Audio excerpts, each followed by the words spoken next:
There is a yellow packet sitting in your kitchen drawer right now. It cost you under $1. 3 came in the strip you bought the last time you made bread.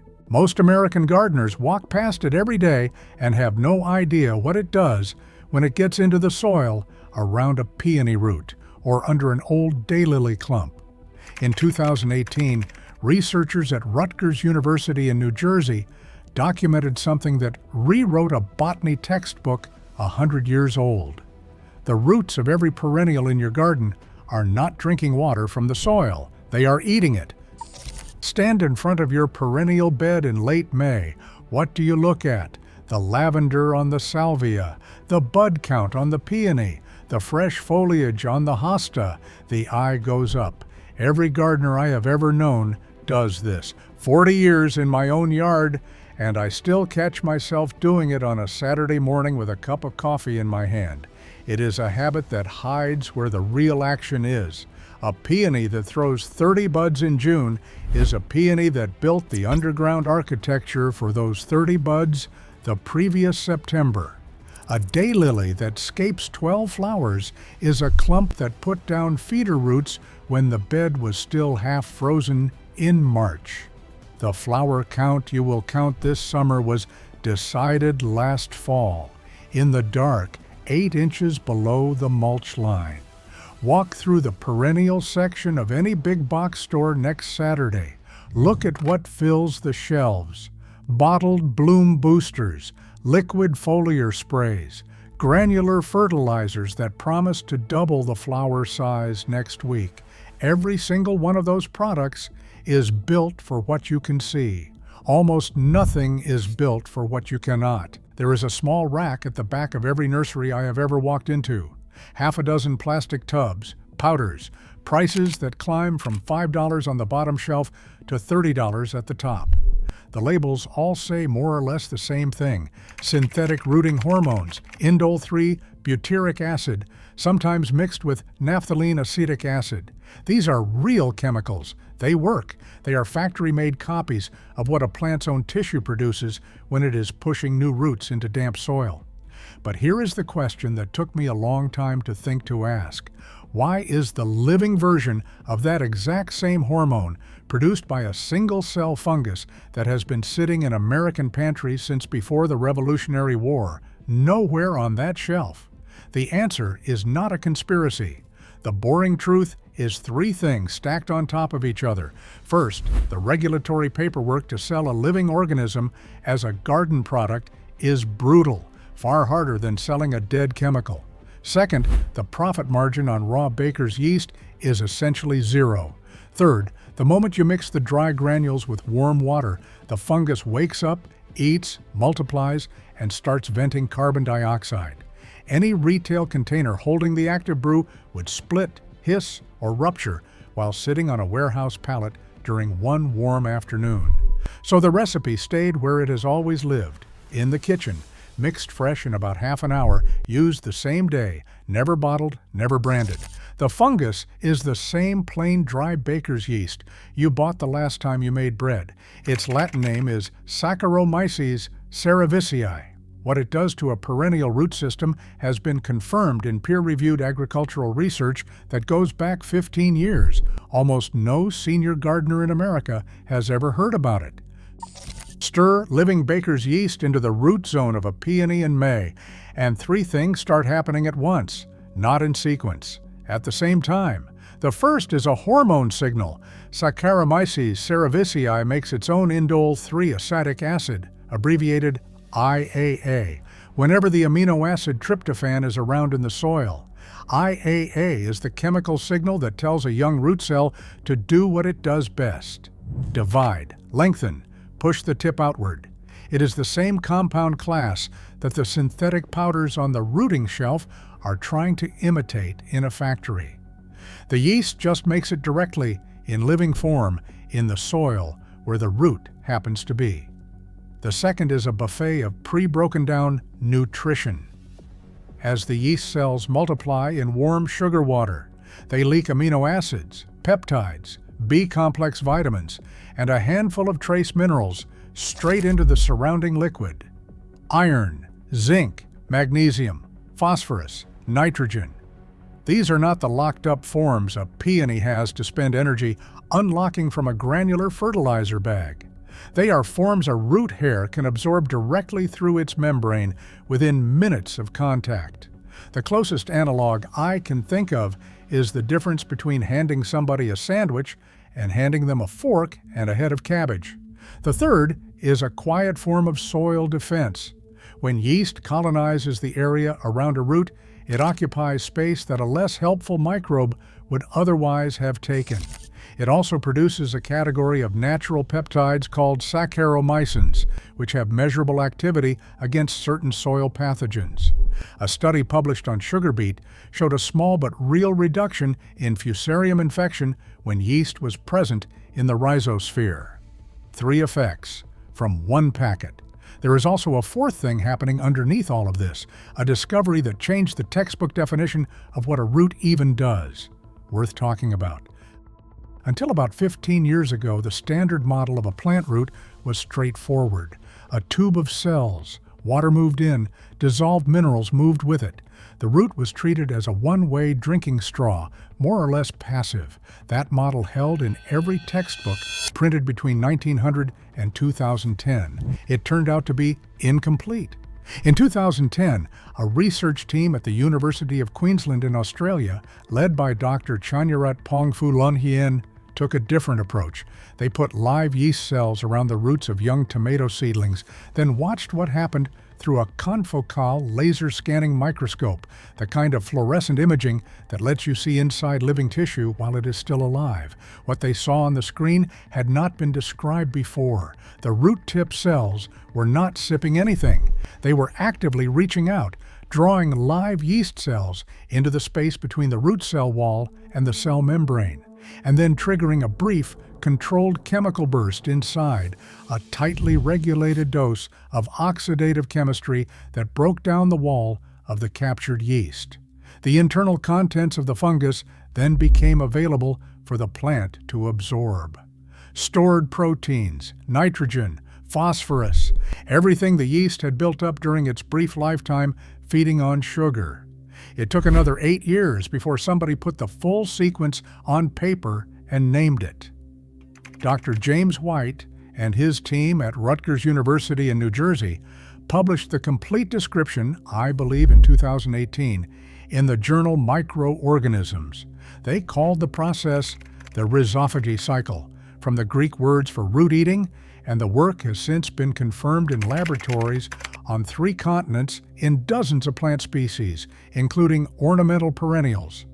What this means in language a gardener can use is this.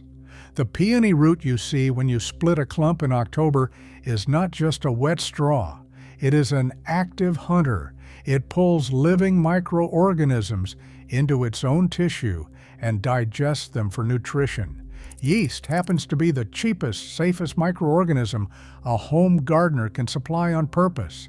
Less than $1 buys enough for an entire season. The peony does the rest of the work on its own. Most gardening videos online round the math up until it stops being true. The honest numbers are smaller and more interesting than the inflated ones, so it is worth taking a moment with them. In the 2014 paper from the Queensland Group, published in Crop Science, the leading agronomy journal in the United States, both living and heat-killed, Saccharomyces cerevisiae were stirred into the soil of tomato and young sugarcane plants. After 4 weeks for the tomatoes and 10 weeks for the sugarcane, the yeast-treated plants had measurably more root biomass than the controls. Nitrogen and phosphorus uptake into both roots and shoots was higher. The ratio of root mass to shoot mass shifted in the direction every gardener wants, more underground for the same plant above. A Mexican research team, somewhere around 2022 or 2023, I would have to check, published in the journal Plants on oxen producing yeasts they had isolated from the roots of native Mexican corn varieties. When inoculated into the soil of a corn plant, the 4 best yeast strains produced a 1.5-fold increase in plant height, in fresh weight, and in root length. Not from a synthetic chemical, from living yeast.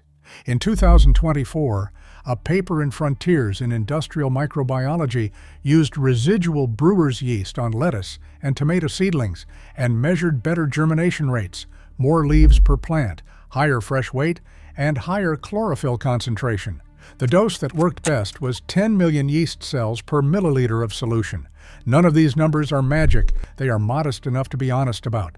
About a 50% improvement in root parameters under controlled lab conditions, better nutrient uptake, stronger transplant survival. What I will tell you from 40 years in my own garden, different from a 4-week lab trial, is that with 3 well-timed applications across a long growing season, the visible end-of-year difference in a perennial clump is larger than a 50% number suggests.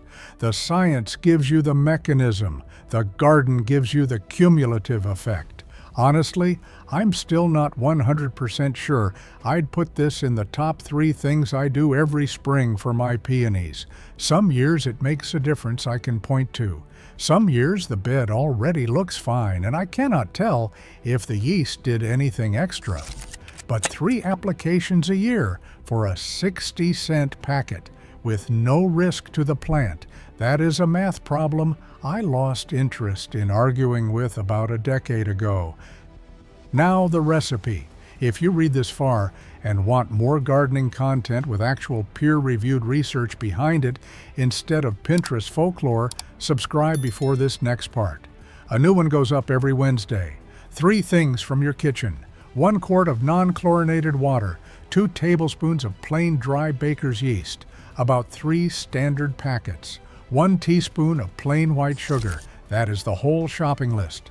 From a bulk bag of Fleischmann's or Bob's Red Mill, 2 tablespoons of yeast works out to somewhere between 60 cents and $1 in 2026 prices. Step 1 is getting the water temperature right. This is where most kitchen attempts fail before they even begin. Dry baker's yeast needs lukewarm water. Fleischmann's official range is 100 to 110 degrees Fahrenheit, and Bob's Red Mill says 105 to 115 degrees Fahrenheit.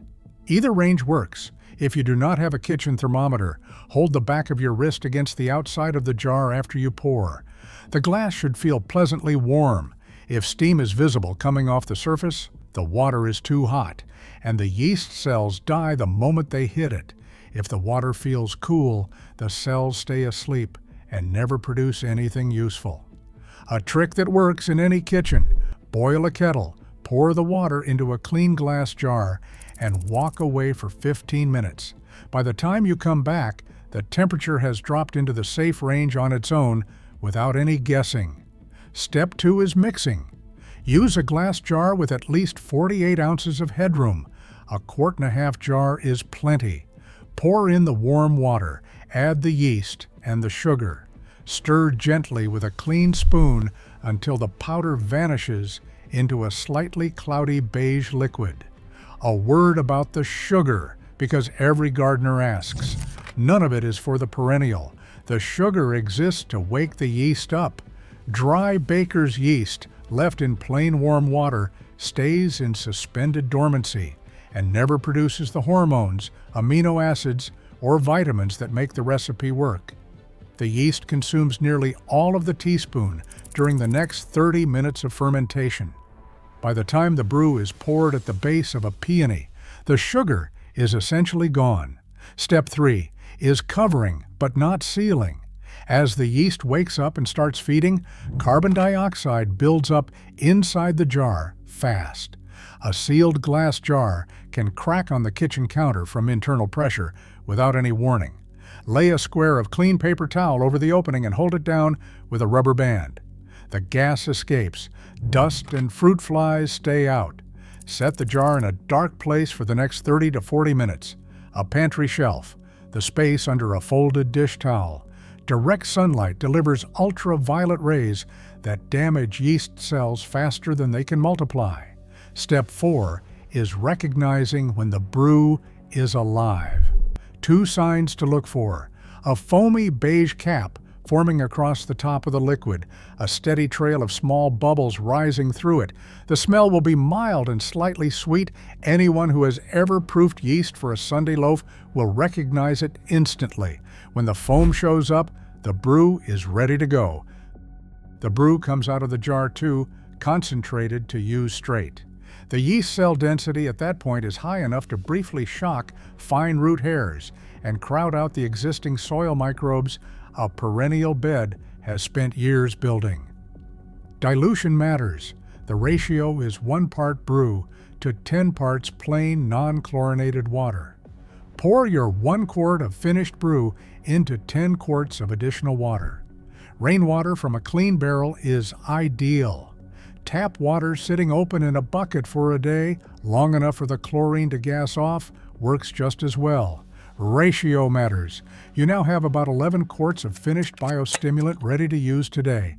11 quarts. Pour at the base of each perennial, soaking the soil down about 6 inches without flooding. A mature peony clump or an established daylily takes about 2 quarts. A fresh transplant only needs a cup. Apply to the soil, never to leaves. The hormones and amino acids in this brew were built to work at the root surface, not on foliage. Timing matters more than dose. This is not a weekly feed. It is a targeted intervention timed to 3 moments in a perennial's life when root activity peaks. The first application comes in early spring, the week the plant first breaks dormancy and pushes new growth up through the mulch. There is a particular morning in late March or early April when you walk out and see the red noses of peony shoots punching through the cold soil, and that is the window. Old root tissue is reactivating and looking for nitrogen. The yeast-supplied amino acids arrive exactly when the plant can use them, and new feeder roots build out faster than they would on stored reserves alone. First application in spring. The second application is the moment buds form. This is the window when a perennial commits to flowering. How many buds it will hold, how many will open, how many will drop. The yeast-supplied hormone signal supports lateral root expansion at exactly this moment, and a stronger root system carries more flowers through the season. Second application, at bud formation. The third application is the week after the main bloom finishes, when most gardeners stop paying attention to the bed entirely. This is when the perennial is rebuilding next year's bank account underground. A late dose of yeast-supplied nutrition supports the rebuild and shows up the following May as a higher bud count than the year before. Third application supports the rebuild, early spring, bud formation, post-bloom. That is the whole schedule. A handful of things gardeners get wrong and how to avoid them. The first is water hot enough to cook the yeast. Anything past 120 degrees Fahrenheit, the cells die before they activate. The brew will turn sour, smelling instead of bread smelling within an hour. If that happens, dump it. Cool the next batch and try again. The second is sealing the jar. Carbon dioxide builds up faster than people expect. I have heard glass crack in a kitchen cabinet from someone twisting the lid on tight. The paper towel and the rubber band exist for a reason. The third is using yeast that has been in the cupboard too long. A packet more than 2 years past its date often will not activate at all. If 40 minutes pass and the brew is flat and lifeless with no foam, the yeast has died on the shelf. Open a fresh packet. The fourth is trying to save leftover diluted brew for next week. It does not keep. Use the 11 quarts the same day you mix them. After 24 hours, the yeast population collapses, the chemistry tips toward alcohol production, and what you pour at the base of the plant can mildly burn fine roots instead of feeding them. The fifth is timing within the day. Apply early in the morning or late in the evening when soil temperatures are moderate. Anyone who has ever poured anything on a plant at noon in August already knows what happens. The plant is too tired to thank you. The yeast cooked on contact. The batch was wasted somewhere on the trip out from the kitchen. 5 rules. The recipe has held up in old American gardens for longer than any garden chemical company has existed. A yellow packet from the bread aisle, 60 cents. 3 applications a year. Early spring, bud formation, after the bloom, past 50, 60, beyond, your perennials outlast you. Make them count. Drop your zone below. Send this to one gardener who needs it. See you in the next video.